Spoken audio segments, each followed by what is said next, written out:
বোলপুরের লায়েক বাজারের কাছে প্লাস্টিক গোডাউনে ভয়াবহ আগুন দেখতে পাচ্ছেন। এই মুহূর্তে দাও দাও করে কার্যত আগুন জ্বলছে। অন্যদিকে দমকলের আধিকারিকরা তারা কিন্তু আগুন নিয়ন্ত্রণে আনার চেষ্টা করছে, জল দিয়ে কিন্তু আগুন নিয়ন্ত্রণে আনার চেষ্টা করছে। অন্যদিকে দাও দাও করে কিন্তু আগুন জ্বলছে। দমকলের 4টি ইঞ্জিন এই মুহূর্তে ঘটনাস্থলে পৌঁছেছে এবং আগুন নিয়ন্ত্রণে আনার চেষ্টা করছে। কার্যত আগুনকে কিন্তু অ্যারেস্ট করা অসম্ভব। দেখতে পাচ্ছেন দাউ দাউ করে সেই আগুন জ্বলছে। কিন্তু সেই ছবি দেখাচ্ছি বোলপুর নিউজে সরাসরি।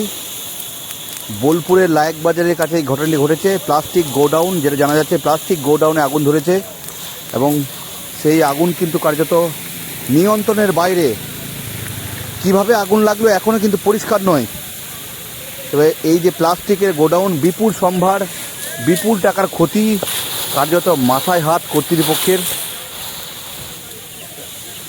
আগুন কিভাবে লাগলো এখন পুরো বিষয়টা ধোঁয়াশা।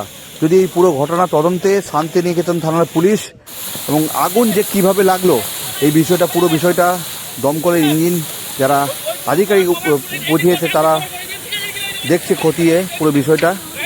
এবং এলাকায় রীতিমতো চাঞ্চল্য ছড়িয়েছে এই প্লাস্টিকের গোডাউনে আগুন ধরাকে কেন্দ্র করে।